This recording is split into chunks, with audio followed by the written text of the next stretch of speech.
Hello my friends and welcome back to my channel. Welcome if you're new. Today I'm sharing with you another sourdough recipe, and in this recipe I've added a twist with the inclusion of jalapeno and cheddar, infusing the bread with a spicy kick and a rich cheesy flavor.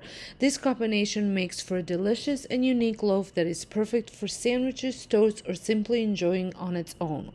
So whether you're a seasoned baker or a novice, making sourdough is a rewarding experience that connects you to a timeless tradition. So let's get started. So we're going to start with making levain.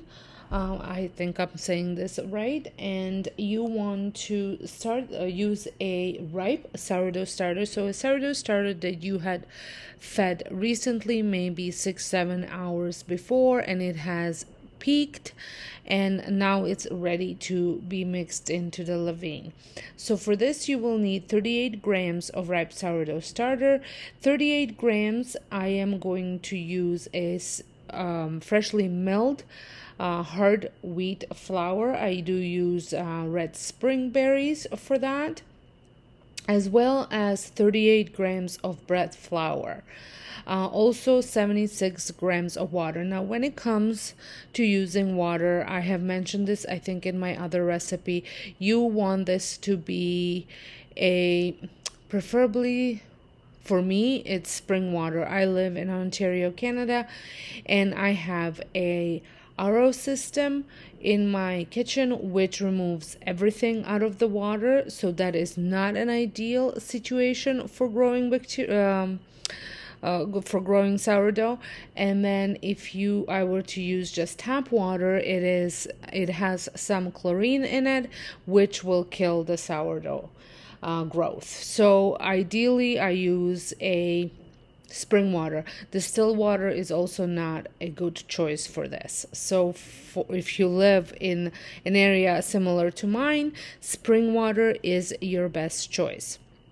And I always recommend that you use a scale when you are measuring your ingredients, because that is the most accurate way to do this, because you want to have the right amount. I do clear my scale after each addition of the new ingredient. So if I add my sourdough, I will clear my scale, and then I will add flour and then clear it, and then add water, other flour, and whatever, just clearing it. Or you can do your math, whichever one is easier for you. For me, clearing instead of trying to add all these numbers is much easier. So once you have the right amounts mixed in, you want to mix it well so you get as much air in there as possible, and then you want to store it in a fairly warm place, about 23 to 24 Celsius, for about 4 hours. My ideal place is above my refrigerator in the cabinet that I can close. Some people use an open microwave and leave it open with the starter or the levain in there. I do keep my starter when I'm using it in above the fridge, so that's naturally I proceed to taking this levain there as well. So like I said, you let this ferment. Did I say 4 hours? I think it is about 5 hours total of letting it sit and not ferment and get all mixed in I also there. Like to take a rubber spatula and just clean all the sides of the jar, so that way it's nice and clean. You can also put an elastic on your jar and leave it at where the levain is at now, so that way you can see when it grows. So when you are approximately about an hour left, a little bit more, because you need to let the arolis sit for about an hour, you want to grab a medium mixing bowl and mix flour. So all your flour, and then which will be 773 grams of bread flour, 114 grams of freshly milled flour, and then 51 grams of freshly milled grain rye flour. It is what I use. When it comes to flour, you can use all bread flour, you can use whole wheat and rye flour. It does not have to be freshly milled. You can even substitute your rye flour maybe for kamut flour, and just, experiment and see where it takes you. But this is something that I've been doing for a while now, and this combination works really well for me. So you want to mix all your flour, and then you want to take 603 grams of water. You will need a total of 653 grams of water, but you will reserve 50 grams until the next step. And then you are going to mix all of this together and let it rest for about an hour. You want to make sure that you don't have any dry bits left over. But you don't want to knead it, just mix it so it's all incorporated. And I will, like I said, I will have a full recipe linked in my description box with all the measurements and all the steps if you need to see it, because sometimes when I talk over these recipes, it is too fast and too hard to write. So no worries, I will have the full recipe linked down below in the description box. I will also have all the bread making products that I love using to make my bread linked in the description box, in case if you are looking for something, and it will all be in there that I'm using. And again, for all the ingredients that I am adding, I am using a scale to measure everything.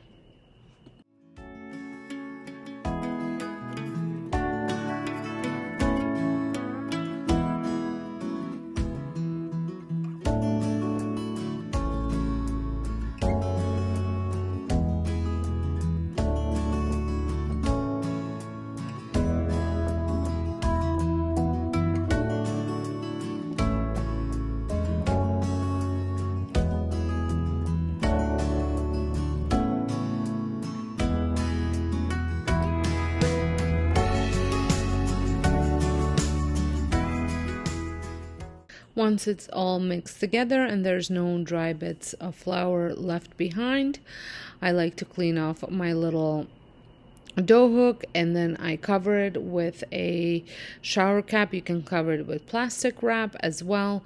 I like using a shower cap. I just struggle with plastic wrap sometimes to sticking, and this is nice. It seals it at the bottom, and off it goes to rest for 1 hour. Once it rested for 1 hour, I will start with my mixing, and to the mixing bowl, holding your dough that you had pre-mixed, you will add the salt, which is 18 grams of sea salt and ripened levain, and then the one that you had made at the beginning, and then reserved 50 grams of water. Again, you measure everything out on your scale. This is the time when you mix everything by hand or with the dough whisk until it's completely incorporated. So you want to make sure that that levain is well mixed into that dough. Now you can transfer your dough into a bulk fermentation container, or like me, I just leave it in the same bowl. I've been doing this for a while and it seems to work. No need to dirty another bowl. And then I cover it up again with the shower cap and let it rest for 30 minutes. And I forgot to mention, both the auto release and the resting in between the stretching and folding, I do place it above my fridge in the cabinet.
So once it had time to rest for 30 minutes, I now start with the bulk fermentation, and I will give the dough 3 sets of stretch and folds at 30-minute intervals.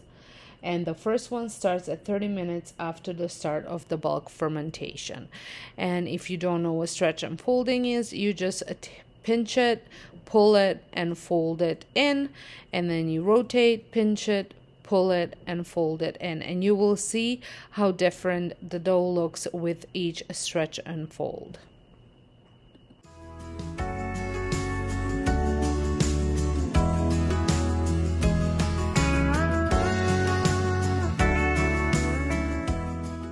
Cover it up the cabinet. 30 minutes later is my next stretch and fold, and you can see the dough is looking a little different already.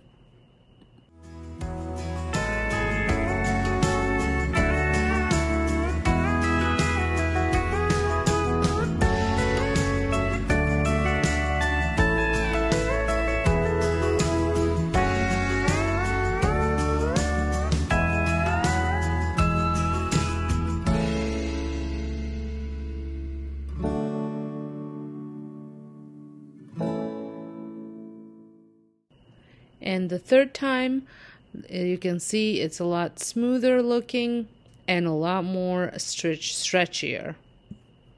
After this stretch, I will let it rest for additional 30 minutes.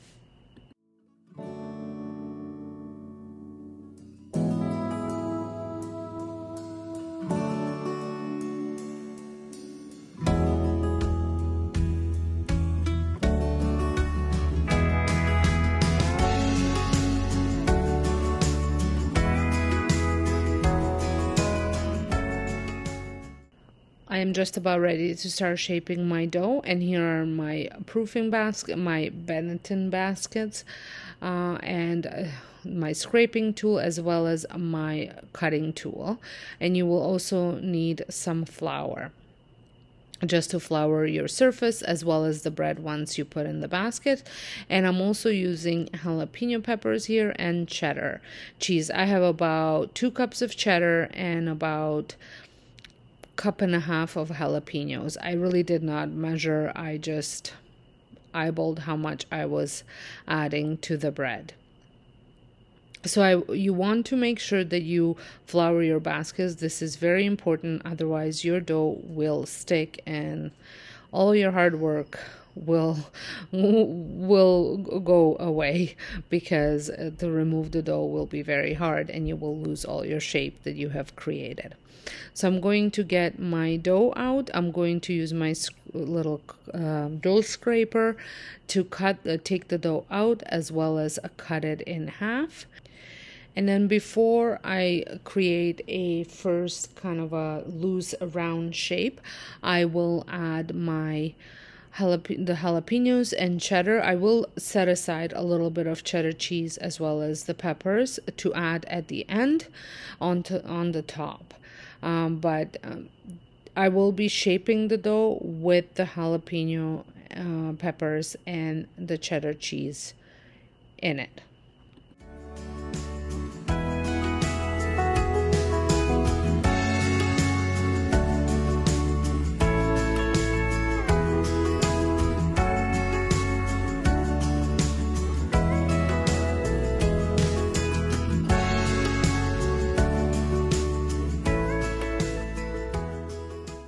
So I stretch the dough, just pulling it apart. You do not want to rip it. I am just stretching it so that way I can shape it. I'm going to add the jalapenos and the cheese, and then I'm going to start folding the dough.